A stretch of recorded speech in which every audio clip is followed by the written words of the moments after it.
Section, तो यहाँ vibration, और 20,000 से ज्यादा हुए तब क्या होगा? वो तो हमें इसकी हीरिंग की करेक्ट, फिर ये ऑसिलेट करना बंद कर देगा, बता दिया। अगर 20,000 से ऊपर हो गए तो क्या होगा बताइए? फिर ये ऑसिलेट करेगा? तो ये कहां से कहां तक के वाइब्रेशंस को सेंस कर सकता है? 20 हर्ट्ज। हर्ट्ज का मतलब समझते हो? 20 ऑसिलेशन पर सेकंड से लेकर 20,000 ऑसिलेशंस पर सेकंड, उतने ऑसिलेशन को सेंस करेगा। और इसके पीछे जो ऑडिटरी नर्व्स होगी, जैसे आंखों में नर्व्स होती हैं, वो हमको दिखाई देने में इनेबल करती हैं, तो ऑडिटरी नर्व्स क्या करेंगे? ब्रेन पे जाएंगे और बता देंगे। पूरी बात समझ में आ गई? कहाँ पे इसमें टिम्पैनिक मेम्ब्रेन? ये वाली, यहाँ से पिना से आवाज जाएगी। ये क्या है? दिस इज कॉल्ड पिना। पिना के अंदर आपको मालूम है ईयर कैनाल है। ईयर कैनाल कहाँ पे खत्म हो जाएगी? टिम्पैनिक। इसी को एक्सटर्नल ईयर कहते हैं। बोलो, बात समझ में आई? ये चीज क्या कहलाएगी अनिकेत? बताओ। करेक्ट, इट इज पिना, इट इज वेस्टिजियल ऑर्गन। ये कुछ दिनों बाद खत्म हो जाएगा। ये सिर्फ हम लोगों की हीट रेडिएट करने के लिए था, लेकिन आगे आने वाले मानवों में इसकी आवश्यकता नहीं पड़ेगी। ये हम लोगों में अपशिष्ट अंग है, वेस्टिजियल ऑर्गन। जैसे हम लोगों की पूंछ होती है, दैट इज छोटा सा उसका एक निशान पाया जाता है, वो भी वेस्टिजियल ऑर्गन है। तो इसी तरीके से जो पिना है, ये क्या है? वेस्टिजियल। समझ में आ गई? पिना के अंदर जो छेद है उसका क्या नाम है? Ear canal. इसका एक अलग तरीके का शेप है जो क्या करता है? It collects the sound and sends through, guides through. इसके बीच में ये चीज क्या है?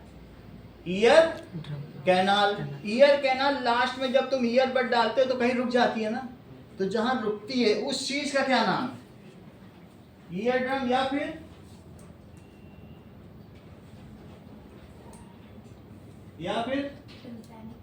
यही बोल रहा था। कोई कठिन शब्द सोच रहे थे क्या?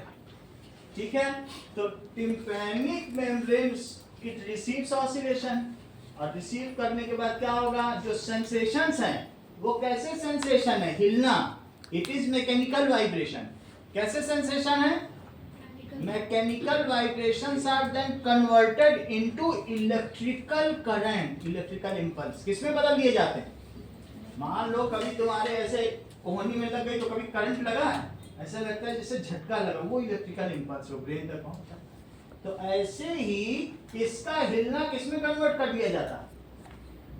इलेक्ट्रिकल करंट या इलेक्ट्रिकल इंपल्स। जो करंट बहुत जरा देर के लिए, उसे इंपल्स कहते हैं। जैसे यहाँ से कोहनी पे लगा तो क्या लगातार करंट बहेगी? नहीं, जरा सी देर के लिए होती है।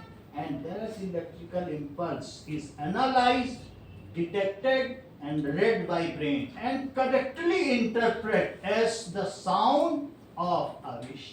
और पता चल जाता है किसकी आवाज है? अविश की आवाज। बोलो, बात समझ में आ गई कि नहीं? तो ये चीज तो तुमको पता चल गई। अब जरा देखो, पहली चीज तुमने ये बात समझ ली, व्हाट इज ऑसिलेशन। ऑसिलेशन क्या होता है? To and fro motion of anything is called. चलो, जैसे कि सरल लोलक या फिर बॉब पेंडुलम। अब आगे की बात करो। Next is what is vibration. Vibration क्या चीज होती है?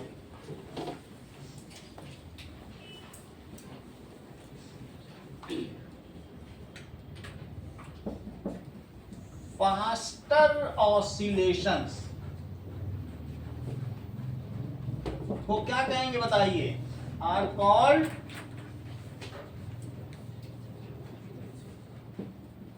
वाइब्रेशंस। फास्टर ऑसिलेशंस को क्या कहेंगे बताइए? Vibrations. It can be produced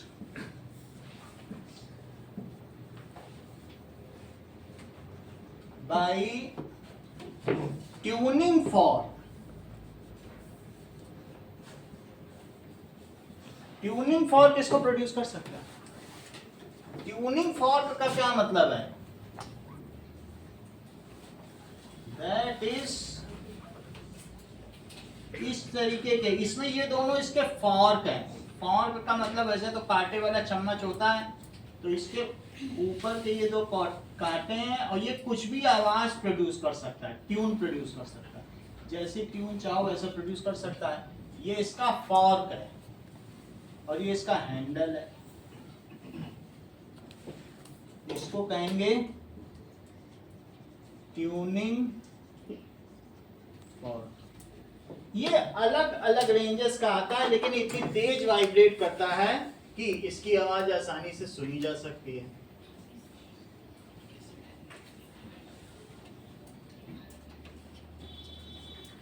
अब देखिए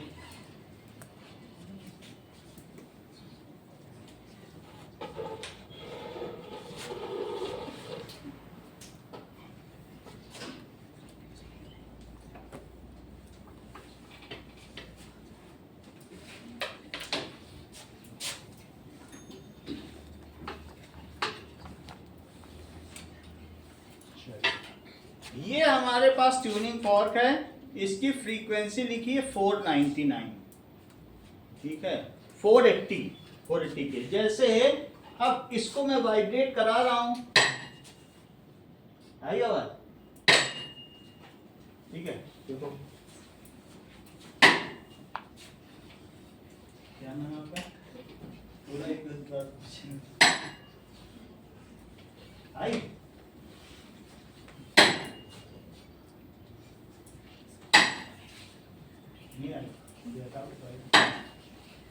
आई। इससे क्या होगा, इसमें वाइब्रेशन पैदा हो रहा है 480 ऑसिलेशन पर सेकंड, ये काफी ज्यादा है। 20 से 20,000 के बीच के हैं कि नहीं?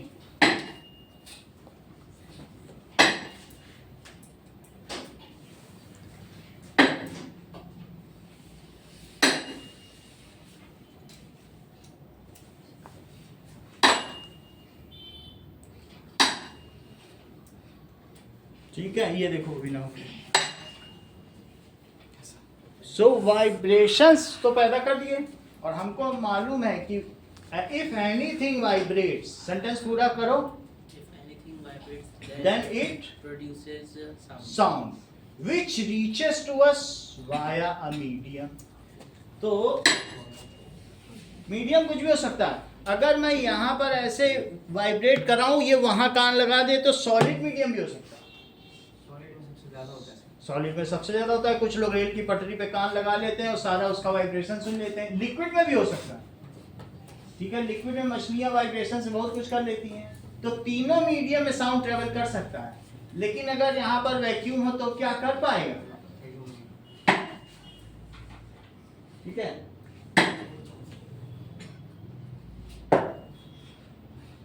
आ रही आवाज, देखो नवजीत,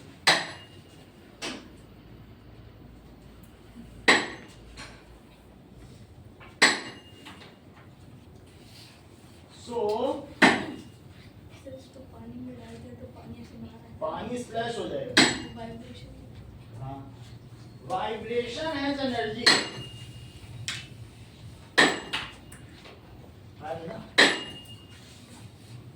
चल चाहे कुछ भी हो, इससे भी हो सकता है वाइब्रेशन। वाइब्रेशन प्रोड्यूस करने के लिए ट्यूनिंग फॉर्क हो सकता है, या फिर क्या हो सकता है, सिंबल्स हो सकते हैं। ये देखो सिंबल्स, सिंबल्स को क्या कह सकते हैं, मंजीरा, ठीक है। अगर इनको भी बजाया जाए तो भी क्या वाइब्रेशन प्रोड्यूस होगा, हो रहा है कि नहीं। वाइब्रेशन किसी भी चीज से प्रोड्यूस हो सकता है, एनीथिंग वाइब्रेट्स। इस चीज का भी वाइब्रेशन आप लोगों ने देखा होगा, ठीक है, दैट इज बेल। तो इसको भी कर सकते हैं, ठीक है ना, वाइब्रेशन पहुंच रहा है आप तक।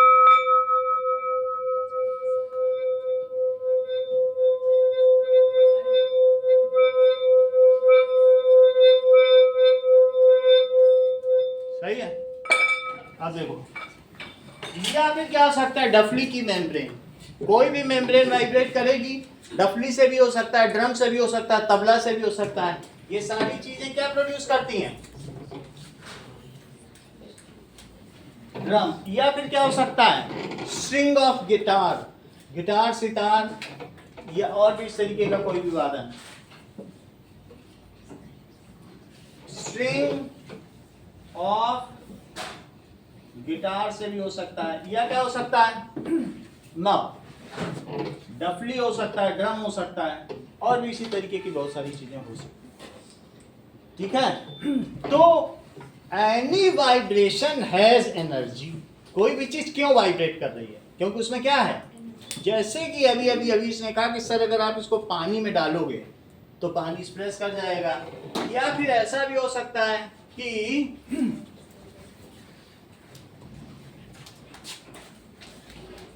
ये देखो जैसे ये वाइब्रेट कर रहा है, तो इस वाइब्रेशन से हम क्या कर सकते हैं, मान लीजिए ये चीज वाइब्रेट कर रही है,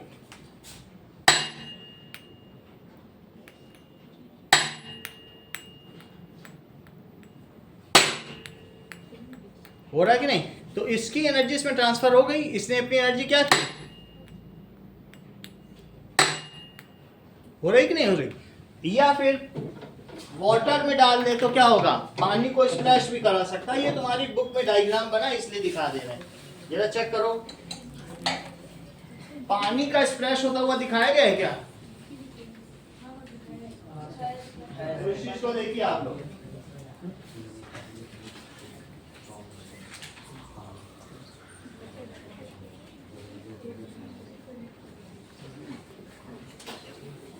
देखो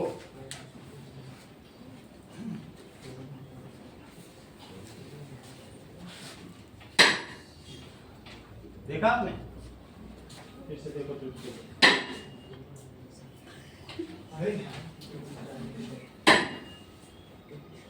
इससे क्या हो सकता है, वाइब्रेशन अपनी एनर्जी किसी में भी ट्रांसफर कर सकता है।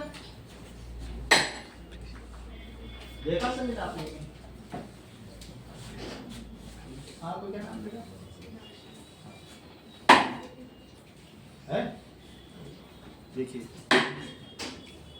ठीक है, ये बुक का ही डायग्राम है कि इसमें एनर्जी तो है, वो हम सुन भी सकते हैं, और क्या हो सकता है,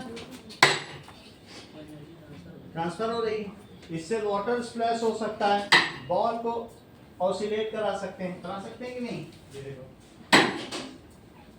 ठीक है।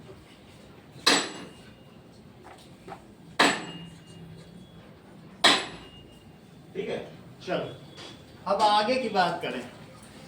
इतनी बात तो तुमको पता चल गई है कि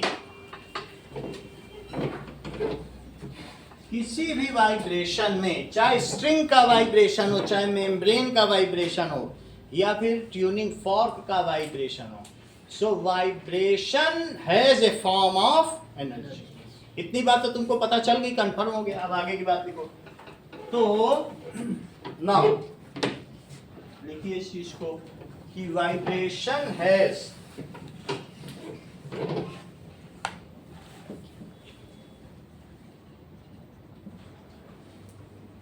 ए फॉर्म ऑफ एनर्जी। उस एनर्जी को क्या कहते हैं, वैसे बहुत तरीके की एनर्जी होती है, लेकिन वाइब्रेशनल एनर्जी, उस एनर्जी को क्या कहेंगे, वाइब्रेशनल एनर्जी, कॉल्ड वाइब्रेशनल। अब जरा देखो, ये तो तुमको पता चल गया कि वाइब्रेशन क्या हो सकता है। अब देखिए वेव क्या होती है। Wave is a kind of disturbance. Wave क्या चीज होती है, which through medium reaches from one point two other point. अगर मैं यहां पर कोई भी चीज वाइब्रेट कर रहा हूं तो इस मीडियम में ऑसिलेशंस पैदा होंगे। कैसा होगा, अगर ट्यूनिंग फॉर्क की ऐसे ऐसे हो रही है, तो ये अगर बहुत सारे लोग जा रहे हैं कुंभ के मेले में और कोई पीछे से धक्का दे दे तो सब एक साथ आगे बढ़ेंगे, फिर वो पीछे आएंगे। तो इस तरीके से ये जो धक्का है ये अंत में लास्ट तक पहुंच जाएगा और आखिरी व्यक्ति गंगा में कूद जाएगा, जबकि दूर से धक्का दिया गया है। बोलो बात समझ में आई। तो इससे क्या होता है कि वेव क्या है, it is a kind of disturbance, ठीक है, विच moves from one point of medium to other point of medium। ऐसा हम स्लिंकी में देख सकते हैं। जरा स्लिंकी में ये चीज देखो, मान लीजिए ये जैसे स्लिंकी है, ठीक है। अब देखो इसको तुम उधर से पकड़ना, स्लिंकी को वहां, ठीक है। अब ये देखो मैं यहां से प्रोड्यूस करूंगा डिस्टरबेंस, तो ये क्या हो रहा है, क्या वो दूसरी तरफ जा रहा, तो ये वेव है। कहीं तुम्हें इसमें कंप्रेशन और वेव फ्रैक्शन प्रोड्यूस होते हुए दिख रहा है, कहीं कंप्रेस्ड है, अब कहीं कहीं पर स्लिंकी के जो कॉइल्स हैं या हेलिक्स हैं वो दूर दूर है। तो वेव क्या चीज होती है, when it's one end is disturbed, ये बात तुम्हें ध्यान में आई, तो क्या होगा,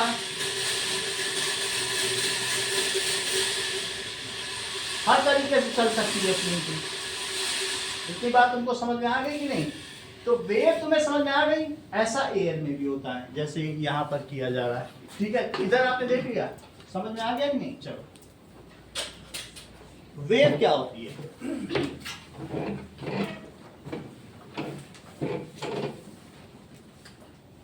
wave is a form of vibratory disturbance। Vibratory disturbance का मतलब तुम समझे, वाइब्रेटरी डिस्टरबेंस का मतलब पहले समझो। मैं बार बार उसे कैसे कर रहा था बताइए, क्या मैं उसे बार बार आगे पीछे कर रहा था, क्या मैं वहां वाइब्रेशन क्रिएट कर रहा था, बताओ। लेकिन ऐसा जरूरी नहीं है कि मैं वाइब्रेशन क्रिएट ही करूं, मैं रिपल भी क्रिएट कर सकता हूं। रिपल का क्या मतलब है,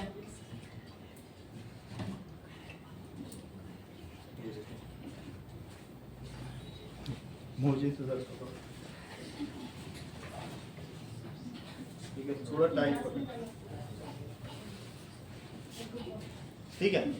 ऐसा भी हो सकता है कि मैं यहां पर सिंगल एक ही रिपल करूं, तो एक ही पहुंचा, लेकिन फिर वो वेव नहीं होगी। सिंगल डिस्टरबेंस भी आगे क्या होगा, एक रिपल उठाऊंगा, थोड़ा सा पीछे जाना, हल्का सा, थोड़ा सा हल्का इसको टॉट रखना।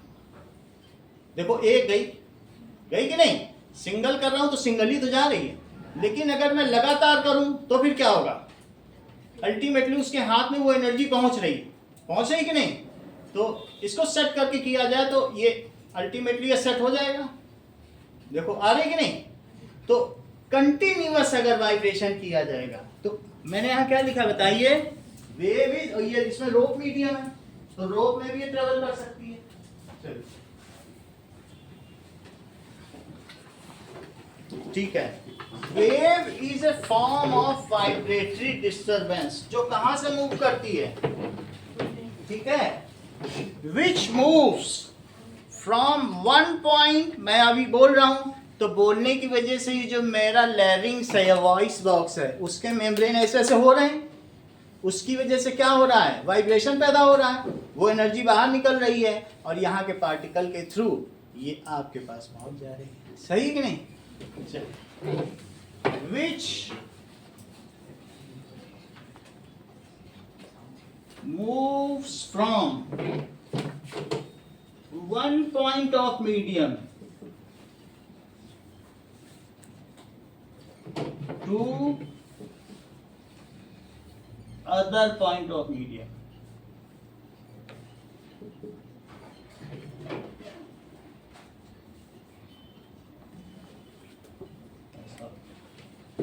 वेव का मतलब समझो क्या है, ठीक है।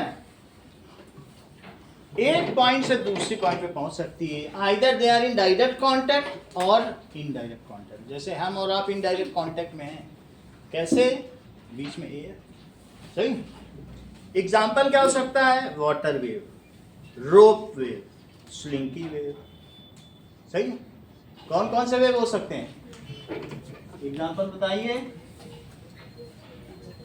वाटर में कभी कंकड़ फेंका है, ठीक है।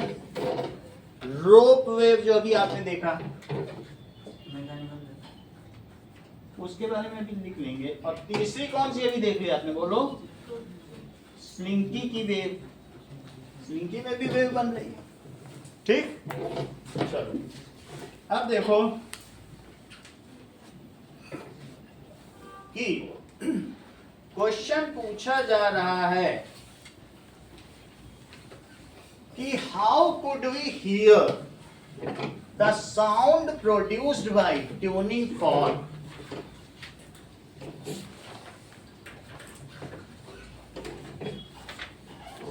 ट्यूनिंग फॉर्क क्या होती है? It has two forks with one handle and of different lengths.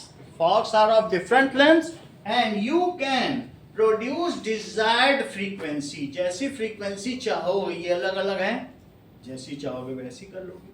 ठीक है, इसमें सारे गामा पाधा नीसा, सारे गामा पाधा नीसा, डो रे मी फा, अलग अलग तरीके की फ्रीक्वेंसी सारी प्रोड्यूस।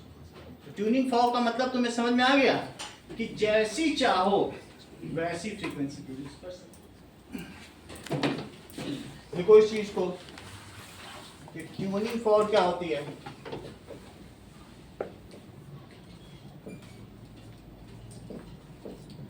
इस डिवाइस है विथ टू फॉर्क्स। फॉर्क्स का मतलब कांटे होते हैं, ठीक है, and one handle.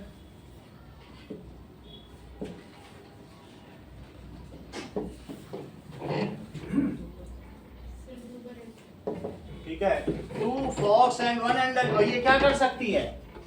It can produce, ये प्रोड्यूस कर सकती है vibrations of desired frequency.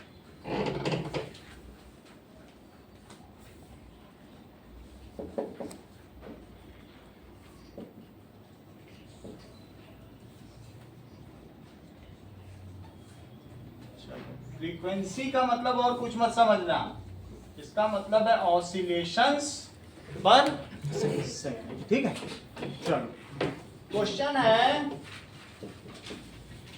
How can we here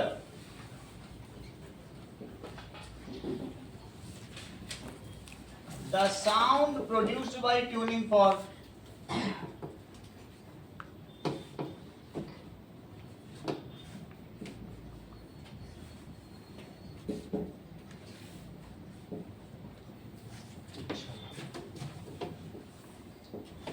When tuning fork oscillates, तो जब ट्यूनिंग फॉर्क क्या करेगी? वाइब्रेट कैसे करेगी? कभी ये पीछे जाएगी और कभी कैसे जाएगी? Slow motion. इसके दोनों ही फॉर्क ऐसे करेंगे। ठीक है, इसका मतलब समझे? जैसे पुलिस वाला है कुंभ के मेले में, वो बहुत दूर से यहीं से धक्का दे तो धक्का जो है आगे शिफ्ट होता जाएगा, आखिरी व्यक्ति गिर पड़ेगा गंगा में। और वो पुलिस वाला ऐसा ना करे, वो ऐसे धक्का दे, फिर पीछे है, फिर धक्का दे, तो फिर क्या होगा? ऐसा देने से पूरी जो कुंभ के मेले की भीड़ है वो वाइब्रेट करने लगेगी। जब जब धक्का मिलेगा वो आगे ट्रांसफर करके फिर पीछे आ जाएगी। जैसे अगर मान लीजिए इसने वाइब्रेट किया तो इसने यहाँ के पार्टिकल को धक्का मारा, क्या मार दिया? तो वो सारे कंप्रेस्ड हो जाएंगे। भाई धक्का मारेगा तो वहां के सब लोग क्या हो जाएंगे? Ultimately energy has to move, और एनर्जी किस फॉर्म में चलेगी? तो वो जब एनर्जी आगे मूव करेगी वाइब्रेशन, तो उसने यहाँ पर कंप्रेशन प्रोड्यूस कर दिया। लेकिन ये क्या कंप्रेशन यही रहेगा? क्योंकि अभी पीछे से दूसरा धक्का पड़ने वाला है, तो ये कंप्रेशन है और ये रेयरफेक्शन है। इसके आगे का जो मीडियम है तो ये अल्टरनेट, इस चीज को कहेंगे कंप्रेशन, और इसे क्या कहेंगे? रेयरफेक्शन। अगर ये लगातार ऐसे करती रहेगी तो अल्टीमेटली थोड़ी देर बाद तुम देखोगे ये अपना एनर्जी इसको धक्का दे देंगे और फिर आराम से रिलैक्स हो जाएंगे। तुमको धक्का मिला, तुम आगे वाले को धक्का दे दो, फिर आराम से रिलैक्स हो जाओ। ऐसा तो हो सकता है ना, तो यही चीज हो जाएगी। और ये सीरीज ऑफ कंप्रेशन एंड थोड़ी देर में तुम क्या देखोगे बताओ? Series of compression and rarefactions are produced in near by medium. सिर्फ इसी मीडियम में नहीं जो यहां से यहां तक है, इस मीडियम में भी, इस मीडियम में पीछे भी कोई खड़ा हो तो वहां तक भी मेरी आवाज जा रही चारों तरफ, ठीक है कि नहीं? स्फेरिकल मीडियम है। और ऐसे ये चीज है, अब देखो ये देखिए, this is rarefaction and this is rarefaction, this is compression and This. this is compression, and ultimately it reaches to our ear through pinna। और पिना के बाद ये कहाँ चला जाएगा? यहाँ पर ये क्या है? That is ear drum. Ear drum ही लिखते हैं भी आसान भाषा में। और ये चीज क्या है? दैट इज पिना। तो अब हम इस पर आंसर लिखेंगे। 3 मार्क्स का क्वेश्चन होता है कि कैसे हम ट्यूनिंग फॉर्क की आवाज सुन लेते हैं। चलिए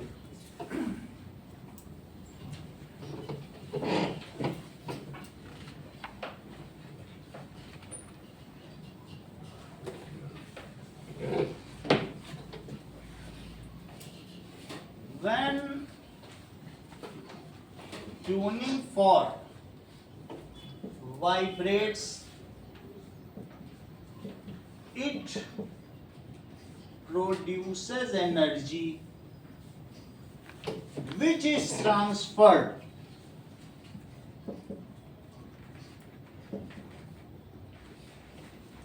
to nearby medium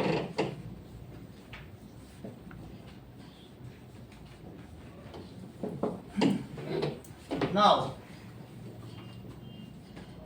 in nearby medium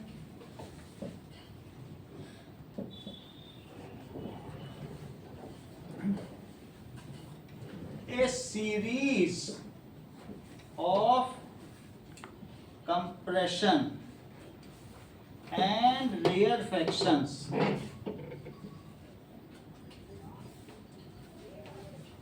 are setup. वो सेटअप हो जाएंगे। वो सिर्फ सेटअप ही नहीं होते, विच मूव्स अहेड, जो सोनाक्षी क्या करते हैं? विच मूव्स अहेड। अगली लाइन बोलो सोनाक्षी इसके बाद की।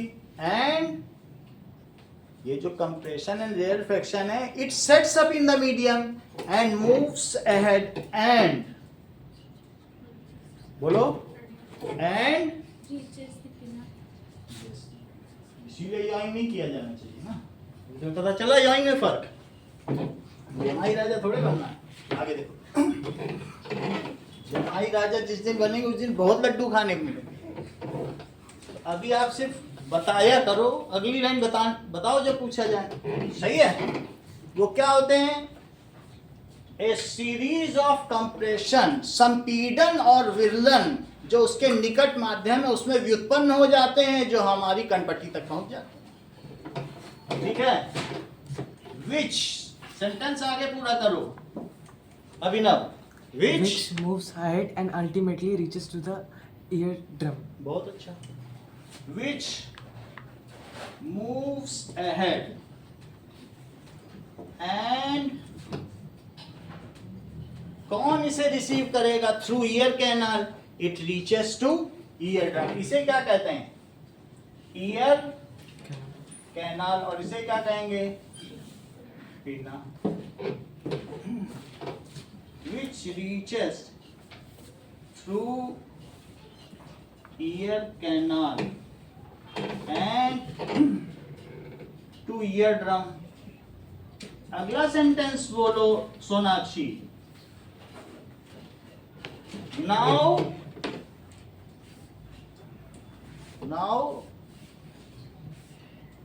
Moji, Now the sound changes into electrical impulse and it. now Jigisha, Avish, Now sound goes to now अगर मान लो कोई वाइब्रेशन जा रहे हैं और वाइब्रेशन जा जाके धक्का दे रहे हैं तो अगली क्या चीज वाइब्रेट होने लग जाएगी? It constitutes mechanical vibrations. ये तुम्हारे जो ईयर ड्रम है ना, कहते हो कान के पर्दे झन्ना गए। कैसे झन्ना गए? कोई चीज पहुंचेगी वहां, वाइब्रेशन पहुंचेंगे कि नहीं? नाउ इट कंस्टिट्यूट्स, जो हिलने वाली चीज उसे मैकेनिकल कहते हैं। इलेक्ट्रिकल वाइब्रेशन कोई देख पाता है नहीं ना, तो उसे क्या करेंगे बताइए? And it vibrates.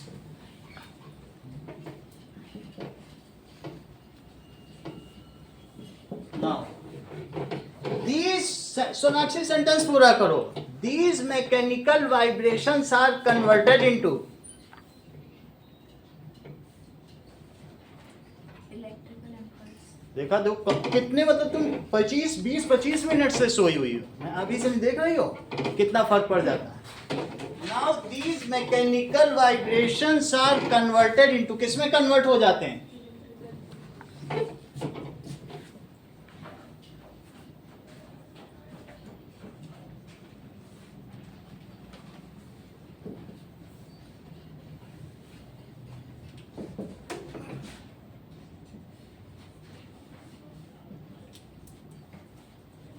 into electrical impulse. यहां से इलेक्ट्रिकल इम्पल्स हैं, और इलेक्ट्रिकल इम्पल्स जब होते हैं तो थ्रू इलेक्ट्रिकल इम्पल्स, अब इसके आगे ये इलेक्ट्रिकल इम्पल्स जाएगा, क्या जाएगा, कहां पहुंच जाएंगे बोलो?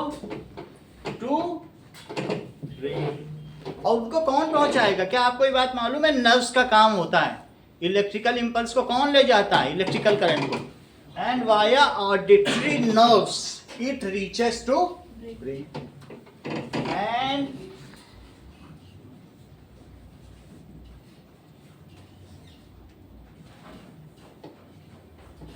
It reaches to brain.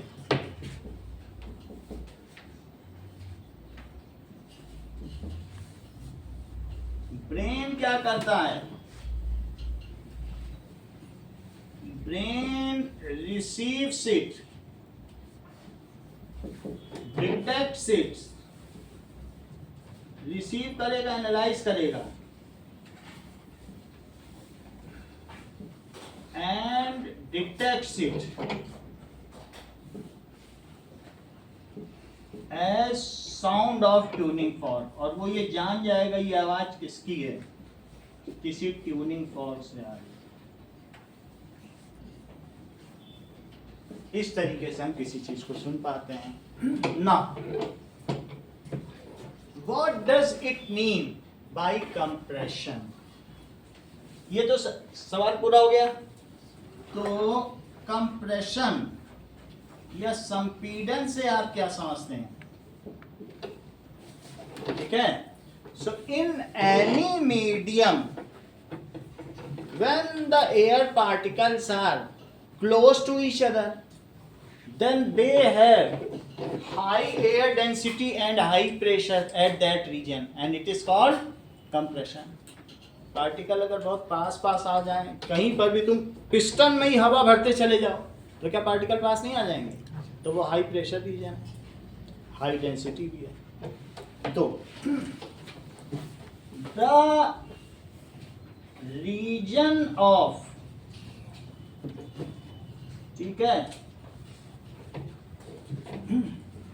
Vibrating air, इसके चारों तरफ की जो एयर है क्या वो वाइब्रेट नहीं कर रही है?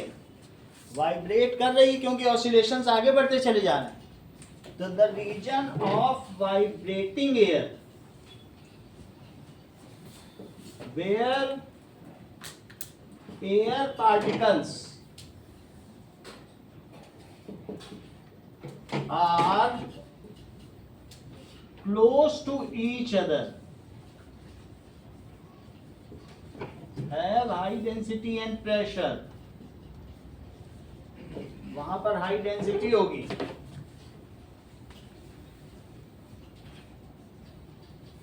And pressure is called compression. उसको कंप्रेशन कहेंगे। लेकिन कंप्रेशन को ऐसे डॉट डॉट बनाकर दिखाना बड़ा मुश्किल है, तो इस वजह से इसको दूसरी तरीके से भी दिखाया जा सकता है। इसको, इस मीडियम को जो कंप्रेशन होता है उसको वेव के अपर क्रस्ट से दिखाया जाता है, और जहां रेयरफेक्शन उसे कैसे दिखाते हैं, ट्रफ से। और फिर कंप्रेशन आ गया तो फिर कैसे दिखाएंगे, क्रस्ट से। और जहां रेयरफेक्शन आ गया तो ट्रफ से दिखाया जा सकता है। तो ये ज्यादा आसान हो सकता है बनाने के लिए ऐसे। तो ये चीज कंप्रेशन है, इसे क्रस्ट से दिखाया गया। और जहां रेयरफेक्शन है, trough. So compression is represented by crust in wave form. ठीक है, कंप्रेशन ये वेव फॉर्म है। इस चीज को क्या कहते हैं,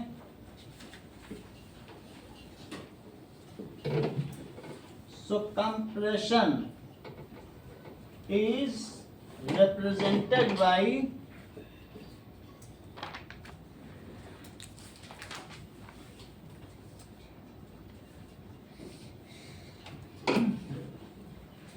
crest in wave form। अब आगे देखो, what is rarefaction? The region of vibrating medium। जरूरी नहीं है वाइब्रेटिंग एयर ही हो, ये मीडियम भी हो सकता है। सॉलिड में भी ये चीजें ऐसे ही चलती हैं, लिक्विड में भी ऐसे चलती हैं, नहीं तो ऐसे कैसे आगे बढ़ते हैं। वाइब्रेटिंग एयर तो मैं कह रहा हूँ, लेकिन रेल की पटरी से आवाज आती है तो वहां भी तो ऐसे ही होता होगा। तो vibrating medium where particles are, Priyanshu sentence पूरा करो, पार्टिकल्स आर कैसे होते हो, वाइड अपार्ट, दूर दूर हो। कैसे हो बताइए, वाइड अपार्ट,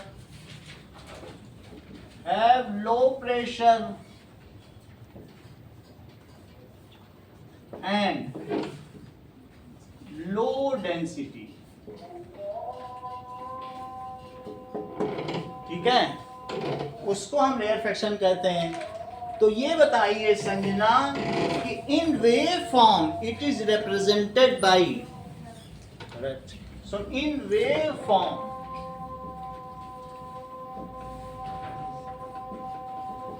it is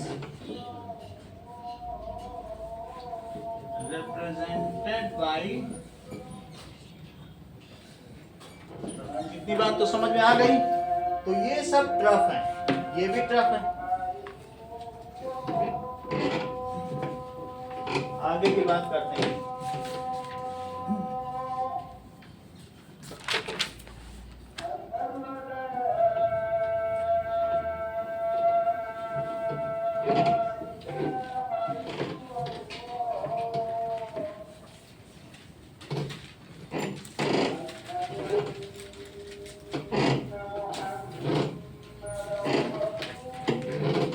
चलो,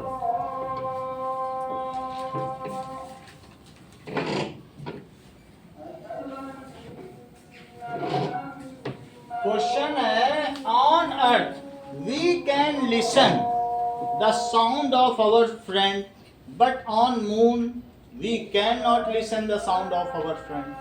वाई, बताइए। बिकॉज ऑफ, यस, क्योंकि वहां वैक्यूम है, वो फ्री स्पेस है, वहां कुछ भी नहीं है ना। देखो, on Earth we can hear, बहुत ज्यादा अगर ध्यान से सुनेंगे तो लिसन हो सकता है, लेकिन हियर तो हो सकता है। ऐसे ही कैजुअली सुनना हियर है, और बहुत ध्यान से सुनना वो लिसन है। So you can hear sound of your friend या वॉइस,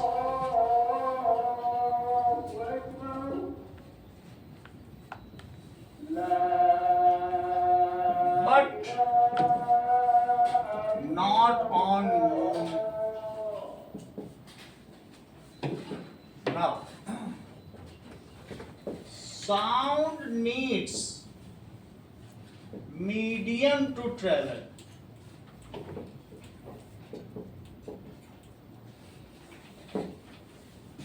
साउंड को मीडियम चाहिए क्योंकि उस वो मीडियम में क्या करता है, मैकेनिकल वाइब्रेशंस प्रोड्यूस करता है, ठीक है। It can travel in gas, liquid and solid, सब में ये चल सकता है, ठीक है। तो तीनों मीडियम में चल सकता है। लेकिन मून में क्या है, जैसे अभी अनिमी ने बताया कि वहां तो वैक्यूम है।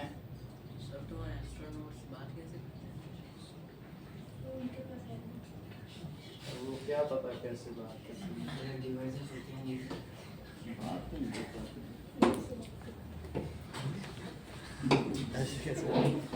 तो sound needs medium to travel. वो कान वाला लगा लेते होंगे जिसमें धागा होता है, एक हम मुंह पे लगा लें, तुम कान पे लगा दो उससे। लेकिन अब कान के अंदर भी जो तुम्हारी ईयर कैनाल है वहां पर भी तो वैक्यूम है। मान लो यहां तक भी तुमने डिब्बी लगा ली तो अंदर अंदर तो पार्टिकल नहीं है, तो तब क्या करोगे? हो सकता है कि यहाँ का जो पिना पे टच करा लो तो पिना वाइब्रेट करे तो शायद कुछ हो जाए, क्या पता कैसे, मुझे तो नहीं लगता। तो कुछ लोग हाँ? धागे नहीं ऐसा होता है, हम लोग धागे से भी बात करते हैं, मैंने यहाँ बोला, लेकिन क्या वो गारंटी है कि वो आगे के जो उसके कब के मेम्ब्रेन तक पहुंचेगा, क्योंकि बीच में भी तो मीडियम नहीं है। अगर वहां तक पहुंच गया, एक होता नहीं कि डिब्बी टू डिब्बी बात करने वाला है, मुंह से बोला 2 कप ले लो चाय पीने वाले, बीच में धागा लगा दो, तो एक बोल रहा, लेकिन बीच में तभी तो पार्टिकल नहीं ना। चलो, sound needs medium to travel, ठीक है। अब जरा देखो, इट कैन ट्रेवल, ये कहां कहां चल सकता है? इन गैस, लिक्विड और सॉलिड, किसी में भी चल सकता है। So on Earth there is a medium, यहां तो एयर है।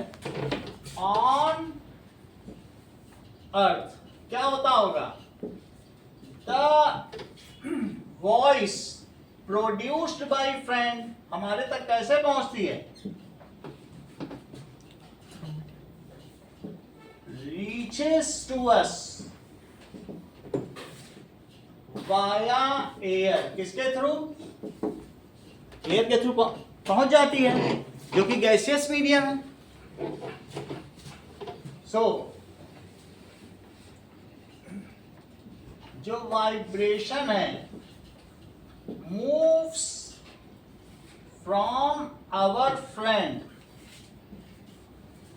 टू अस, और इसलिए हम सुन लेते हैं, सो वी कैन हियर। लेकिन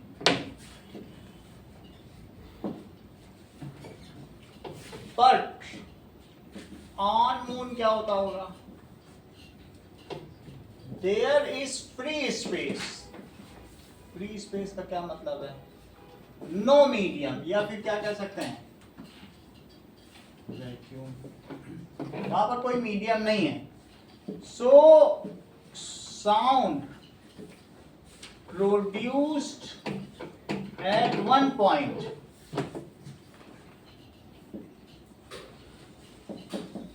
can not reach to other point. ऐसा क्यों? क्योंकि साउंड एक मैकेनिकल वेव है, उसको एक मैकेनिकल मीडियम चाहिए। As sound is a mechanical wave.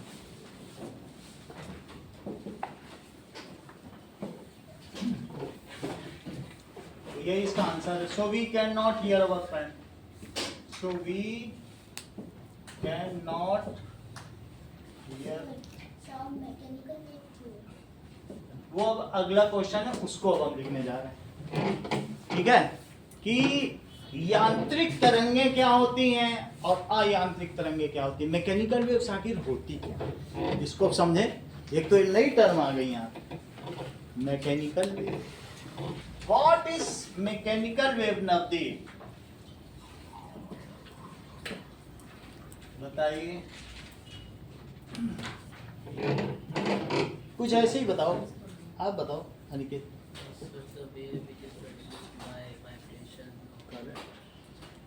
The wave which needs a medium to travel. पूरी बात इन्होंने कही। जिसको चलने के लिए किसी माध्यम की आवश्यकता हो उसे क्या कहेंगे? मैकेनिकल। मैकेनिकल का मतलब समझते हो, ढपली बजा रहे हो वो हिल डुल रही है, जो तुम देख सको छू सको वो मैकेनिकल। मशीन का चलना उठना मशीन से मैकेनिकल बना है, जिसमें प्रेशर क्रिएट हो। तो बोलो जो कंप्रेशन और एयर फ्रैक्शन थे, क्या वहाँ प्रेशर था? प्रेशर से ही तो सब मशीनें चलती हैं। जिसमें प्रेशर हो, डेंसिटी हो और बार बार क्या ऑसिलेशन हो, कुछ भी जो मशीन करती है वो सब क्या कहलाता है? मैकेनिकल। तो साउंड भी क्या है? मैकेनिकल वेव है। मैकेनिकल वेव क्या होता है? Those waves which needs a medium to travel is called, बोलो बात समझ में आ गई? Those waves which needs a medium to travel is called mechanical wave।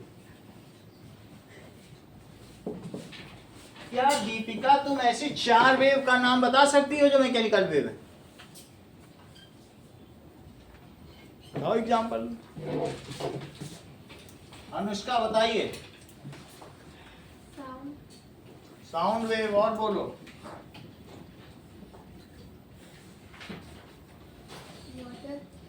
Water wave, बहुत अच्छी बात है। वाटर में भी है, तो जो वेव प्रोड्यूस करते हो कंकड़ी मार के वो किनारे तक पहुंच जाती है।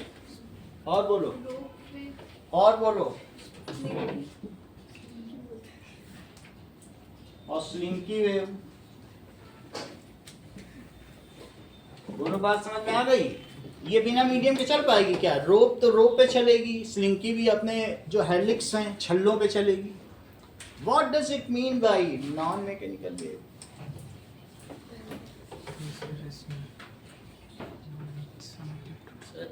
हाँ बोलिए। आपने सर क्लास की शुरुआत में मतलब लिखा था कि साउंड इज एनर्जी, एनर्जी मतलब मैकेनिकल, तो एनर्जी और मैकेनिकल एक ही होती है? नहीं, जो अगर मान लीजिए वाइब्रेशन क्या करती है?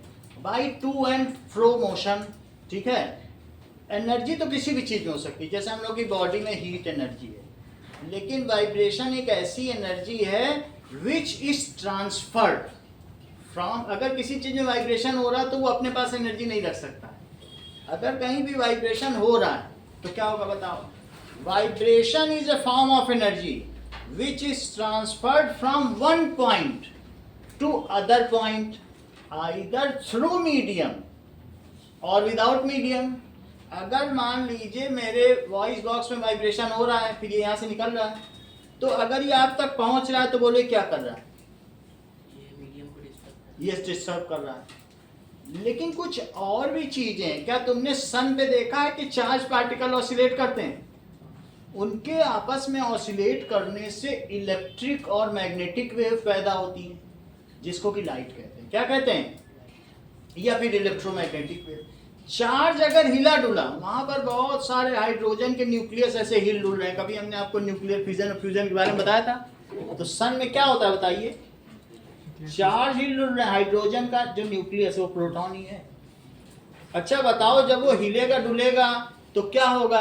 क्या उसके चारों तरफ इलेक्ट्रिक फील्ड नहीं पैदा होगी? एक प्रोटॉन हिल रहा है तो प्रोटॉन के पास कौन सी फील्ड होगी? Electric field. जैसे ये अर्थ है और ये पेन है, तो अगर मैं पेन को छोड़ दूं तो ये कहाँ जाएगा? यहां ऐसी क्या चीज है जो पेन को नीचे ले जा रही है? Gravitational field. अगर मैं मैग्नेट, कभी मैग्नेट का ना दिखाया हो, लेकिन मैग्नेट के चारों कुछ ऐसी चीज होती है क्या जो अगर तुम छोटे छोटे आयरन पार्टिकल्स डालो खींच के वहां चले जाए? मैग्नेट के चारों कौन सी फील्ड होती है? तो बोलो एक प्रोटॉन और इलेक्ट्रॉनों के चारों तरफ भी कुछ ऐसा होता होगा जो अगले प्रोटॉन को रिपेल कर दे और इलेक्ट्रॉन को खींच ले। क्या चीज होती है? Electric field. सही है। तो जब चार्ज पार्टिकल हिलता डुलता है तो उसके चारों तरफ अगर रुका है तो इलेक्ट्रिक फील्ड, और अगर ऑसिलेट करने लगे, इलेक्ट्रिक भी वही मैग्नेटिज्म भी पैदा कर देता है। अगर ऑसिलेशन आ जाए, रुका है तो इलेक्ट्रिक फील्ड तो है ही है। एक प्रोटॉन दूसरे प्रोटॉन को रिपेल तो कर ही सकता है। बोलो बात समझ आई? और लेकिन अगर ऐसे ऐसे चलने लगे रिदमिक वे में तो मैग्नेटिज्म भी आ जाता है। ये अगले क्लास में पढ़ोगे आप 10th में इसको बहुत डिटेल पढ़ाएंगे, लेकिन अभी ज़्यादा जानने की जरूरत नहीं है। बस अगर ऑसिलेशन हो रहा है तो इसके चारों तरफ क्या प्रोड्यूस हो रहा है, इलेक्ट्रिक फील्ड भी प्रोड्यूस हो रही है और साथ में क्या प्रोड्यूस हो रहा है, मैग्नेटिक फील्ड। और इन दोनों को मिला के क्या कहते हैं, चूंकि ये वेव में है और ये डिस्टर्बेंस इसने वैक्यूम में क्रिएट कर दिया है, वो फील्ड इलेक्ट्रिक फील्ड और मैग्नेटिक फील्ड को चलने के लिए किसी भी माध्यम की आवश्यकता नहीं। कोई मीडियम चाहिए क्या? बताओ, सन और अर्थ के बीच में 14 करोड़ 88 लाख की 2 किलोमीटर की दूरी है, क्या वहाँ कोई मीडियम है क्या? तो वहाँ से वो इलेक्ट्रोमैग्नेटिक वेव यानी लाइट जो तुम रिसीव करते हो, क्या वो तुम्हारे तक किसी मीडियम के थ्रू आ रही? मीडियम के थ्रू नहीं आ रही। मीडियम के थ्रू आती तो एटीनुएट हो जाती। अगर मैं यहाँ बोलता हूँ रिक्शे वाला दूर खड़ा है तो मेरी आधी आवाज क्षय हो जाएगी, रास्ते में ही क्या हो जाएगी, डाउन हो जाएगी, एटीन्यूएशन। लेकिन सन से जो यहाँ लाइट आती है, बोलो कहीं लॉस होता है? तो इसलिए द वाइब्रेशन, ठीक है। नॉन मैकेनिकल वेव क्या होता है? द वेव कुछ नहीं है, wave is a kind of disturbance जिसमें क्रस्ट और ट्रफ होता हो। बोलो बात समझ आई कि नहीं? इलेक्ट्रिकल भी वेव होती होगी और मैग्नेटिक भी वेव होती होगी। वहां जब ऑसिलेशन हो रहा है तो क्या इलेक्ट्रिकल में ऑसिलेशन नहीं हो रहा होगा? क्या मैग्नेटिक में ऑसिलेशन नहीं हो रहा होगा? और वो मूव करते गए, वो भी तो डिस्टर्बेंस ही हैं। और वो बोलो अर्थ से कहां तक, सन से कहां तक पहुंच गए? अर्थ तक। बीच में कोई मीडियम था? So what does it mean by non mechanical wave?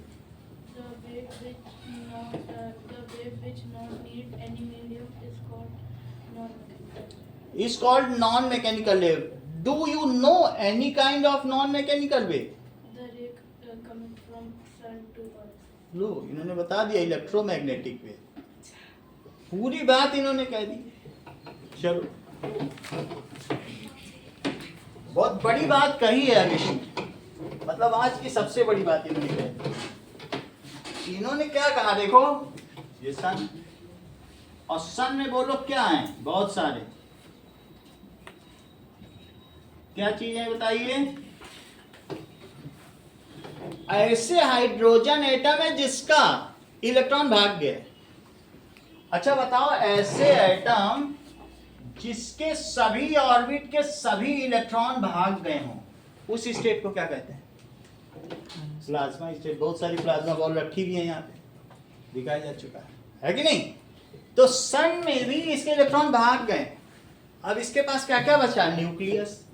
तो जिन एटम्स में सिर्फ न्यूक्लियस बचा हुआ होता है, उस स्टेट को क्या कहते हैं?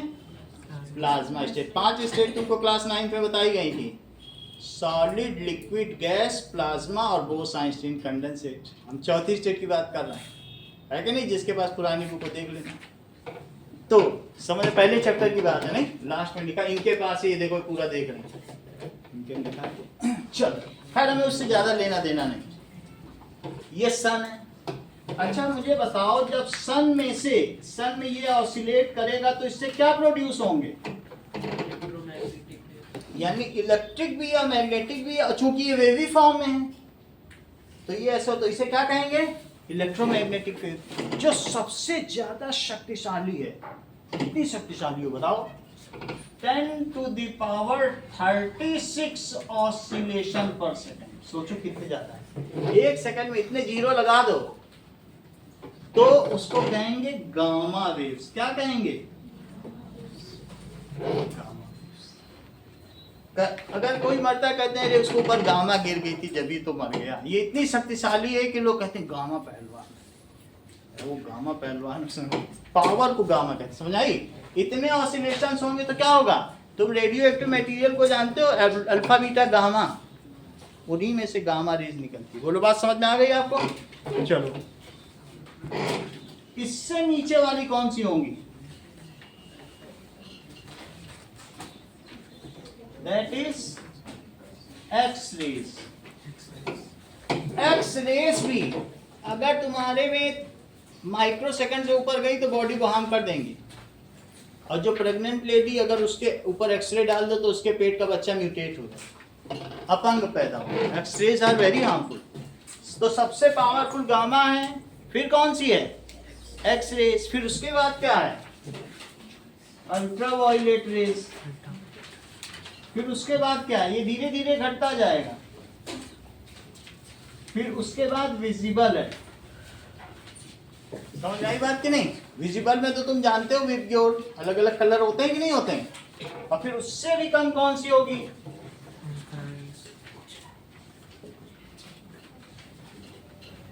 इंफ्रारेड, कौन सी होगी? फिर से समझो तृप्ति, विजिबल में कौन से 7 है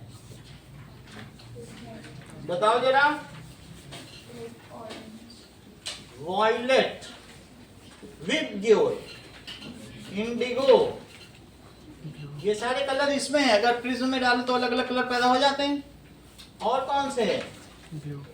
ब्लू, इन सारे कलर से मिलकर ही व्हाइट कलर बनता है।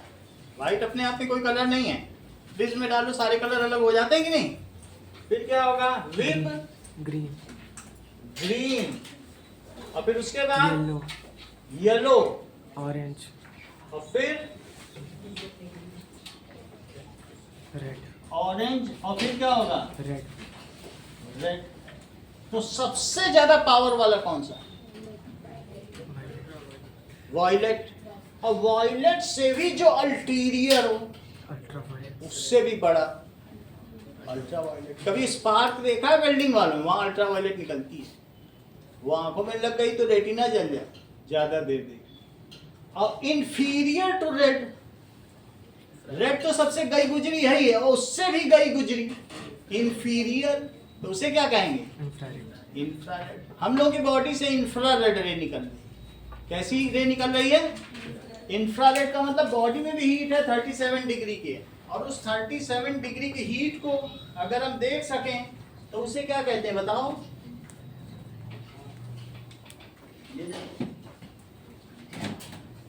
इंफ्रारेड कैमरा, इसे क्या कहेंगे? Infrared, infrared camera.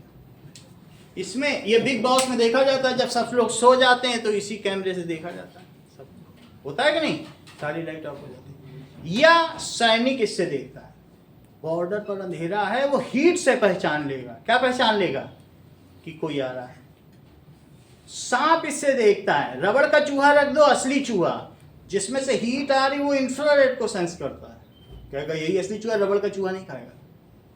तो बोलो बात समझ में आ गई?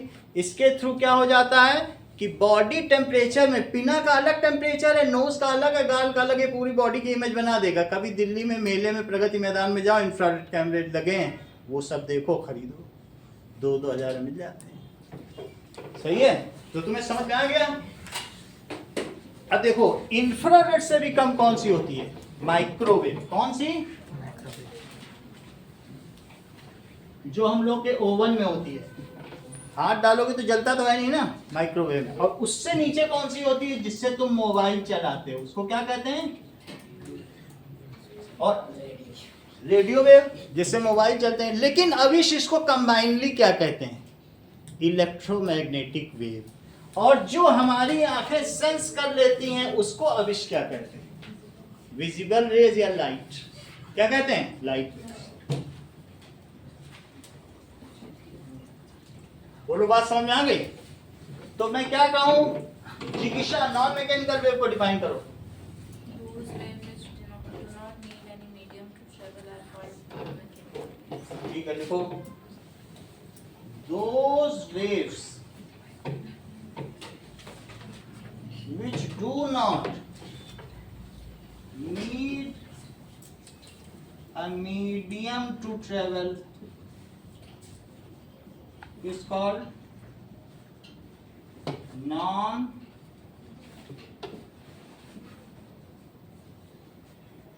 Mechanical wave. एग्जाम्पल है light wave. Light is non mechanical. इतना लिखने की जरूरत नहीं है, जस्ट जानकारी के लिए बताया है कि ये सब सन से ही आती है। ठीक है, इसमें से ऊपर की 3 हार्मफुल हैं, बाकी हम ये यूज करते हैं विजिबल। इंफ्रारेड जब मम्मी रोटी बनाती है तो तवे से निकलती है, कोई गर्म चीज है अर्थ से इंफ्रारेड निकल जाएगी। माइक्रोवेव, माइक्रोवेव ओवन में जो यूज होती है वाटर को गर्म करने के लिए। और ये रेडियो वेव तो तुम्हें मालूम ही है, मोबाइल चलाने के लिए जिस वेव यही 3 हार्मफुल है। ये पड़ जाए कहीं तो क्या होगा, स्किन पे पड़ जाए स्किन कैंसर। 2000 साइंटिस्ट गए थे वहाँ ग्रीनलैंड में, अलास्का में, सबको स्किन कैंसर हो गया, रेटिना सबका जल गया, क्योंकि वहाँ ओजोन लेयर में छेद हो गया था, अल्ट्रावायलेट आने लगा। बोलो बात समझ में आ गई? तो हमको 2 चीज़ पता चल गई, एक मैकेनिकल वे पता चल गई और एक नॉन मैकेनिकल। अब जरा देखिए, इतनी बात हमको पता चल गई है। So by the experiment of electric bell prove that sound needs a medium to travel. ये क्वेश्चन क्या पूछा गया है कि विद्युत घंटी के माध्यम से ये सिद्ध करो कि ध्वनि को चलने के लिए माध्यम की आवश्यकता होती है।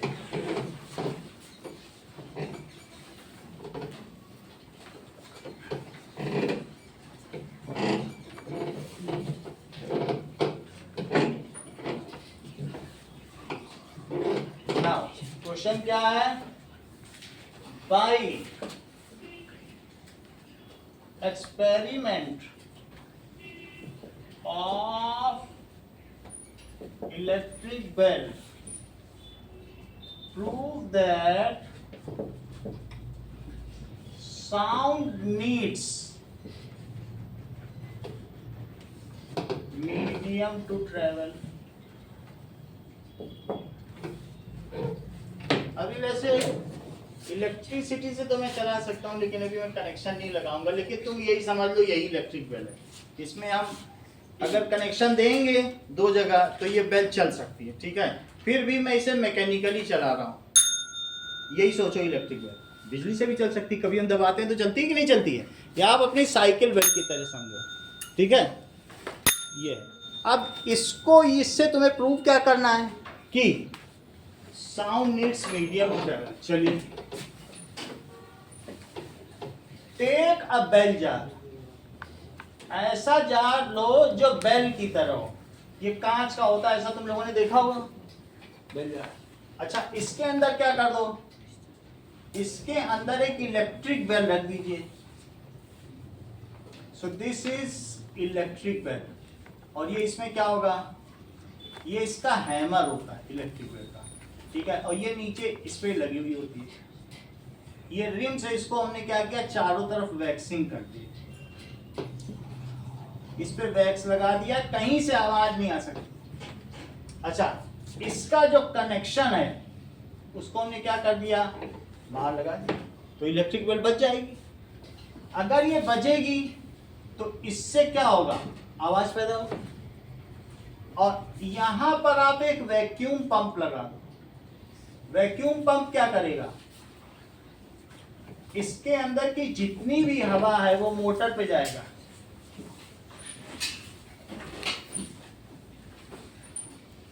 ठीक है, और हवा निकाल लेगा। इसके बाद अब जरा देखिए, इसको लिखो बेल जार, ठीक है, ये इलेक्ट्रिक बेल हो गई।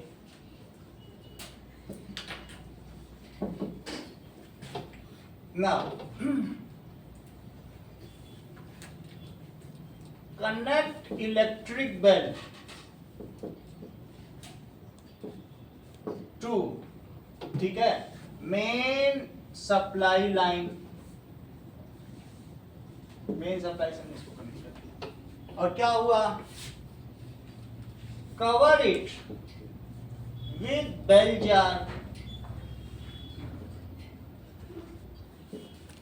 and apply wax at rim of it। इसके चारों तरफ ग्रीस लगा दो या वैक्स लगा दो, कुछ भी लगा दो, at rim of it। Connect the bell jar, inverted bell jar to vacuum pump।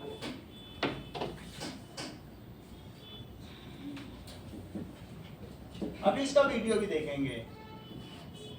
Inverted bell jar to vacuum pump. अब जरा देखो, इतना आपने कर दिया। This is the total experimental setup. अभी हमने कुछ ऑन नहीं किया है, बस कनेक्ट किया है। So this is experimental setup.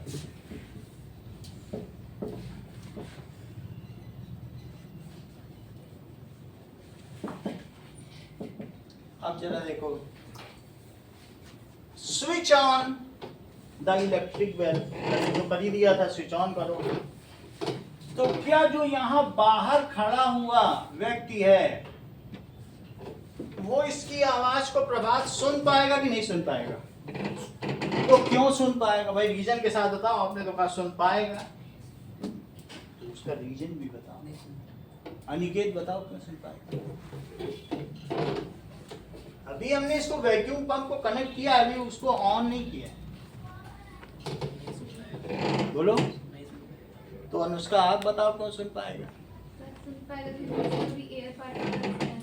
अच्छा, इनका अनुष्का का कहने का मतलब है कि इसमें जो वाइब्रेशन होंगे वो वाइब्रेशन यहां तक पहुंचेंगे और उसकी वजह से बेल जार ऑसिलेट करेगा। भाई वाइब्रेशन तो किसी भी चीज पे टक्कर मार सकते हैं। अंदर अगर एयर पार्टिकल वाइब्रेट कर रहे हैं तो क्या वो बेल जार को ऑसिलेट नहीं कराएंगे? और बेल जार के जो ऑसिलेशन है क्या वो उसके बाहर की हवा को नहीं कराएंगे? वो वहां भी कराएंगे। और वहां से धीरे धीरे जब ये वाइब्रेट करने लगेगा तो इसके वाइब्रेशन से भी यहाँ की एयर में भी कंप्रेशन और रेयरफेक्शन प्रोड्यूस होंगे and ultimately it reaches to ear and we enable to hear it. बोलो बात समझ में आएगी नहीं? क्योंकि अभी एयर पार्टिकल अंदर हैं तो उसकी वजह से काम बन जाएगा। चलो इस चीज को सबसे पहले लिखें। पहले क्या करना है? स्विच ऑन इलेक्ट्रिक बेल, ठीक है? Put your ear near the bell jar outside it.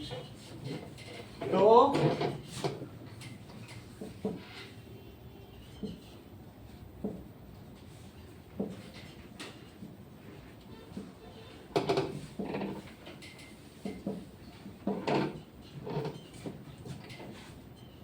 he could hear the sound of bell। ऐसा क्यों होता है? As when, जब क्या होता है? Hammer hits the bowl. ये जो चीज होती है ये बाउल है। ये तुम्हारे साइकिल में भी ऐसे घंटी लगी है और इसी में से एक हैमर ऐसे बाहर निकला हुआ है।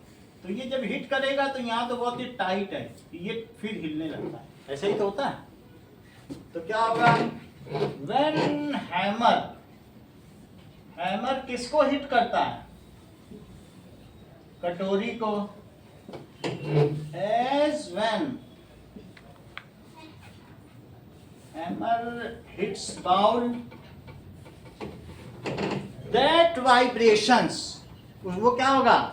That hits the bowl, then it constitutes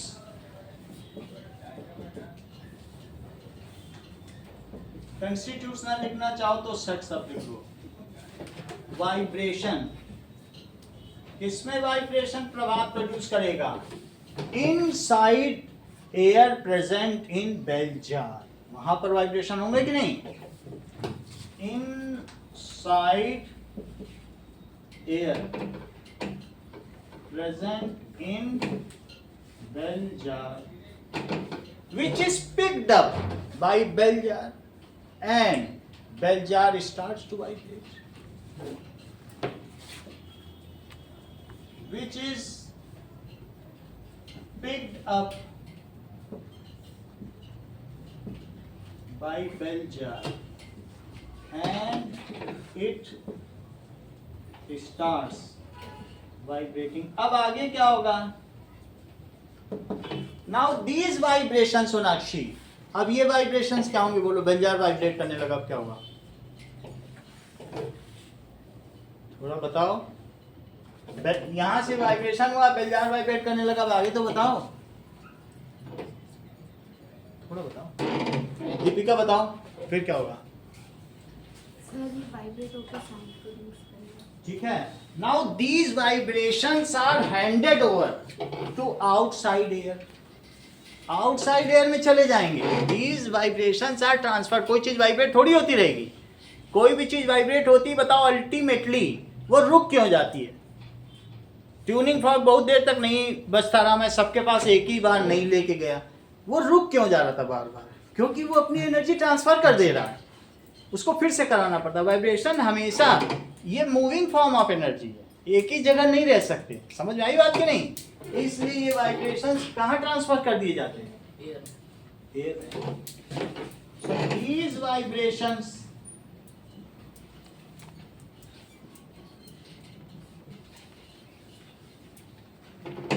ठीक है are transferred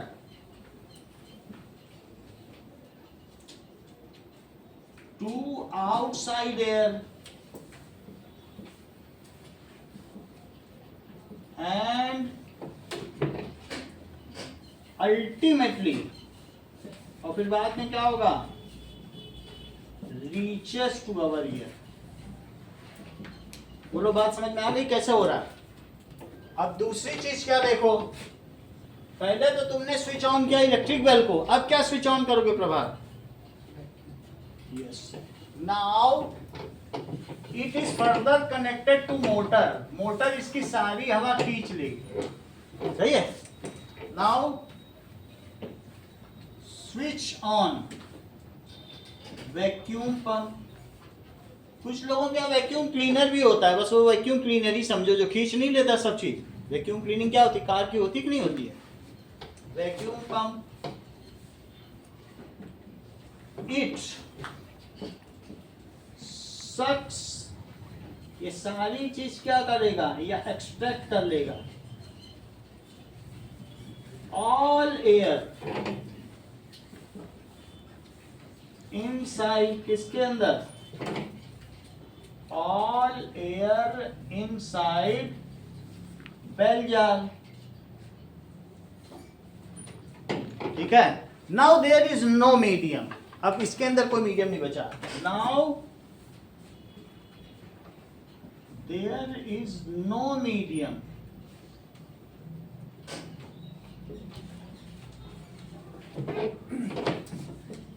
इनसाइड इट। अब मान लीजिए बेल साउंड कर रही है रिद्धि, तो क्या होगा? मान लो बेल साउंड कर रही है, मीडियम बचा ही नहीं, हियर ही नहीं बची। अब क्या होगा? क्या तुम्हें ये आवाज सुनाई पड़ेगी? क्यों? ठीक है, no medium inside it and we know that sound is a mechanical wave. Sound क्या है? Mechanical wave. It can not travel without a medium, so we cannot hear the bell. We know that sound is mechanical wave.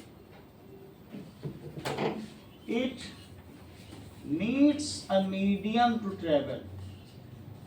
ये तीनों सवाल पूछे जाते हैं अलग अलग, तीनों 3 नंबर के आते हैं। It needs a medium to travel, but as there is no medium,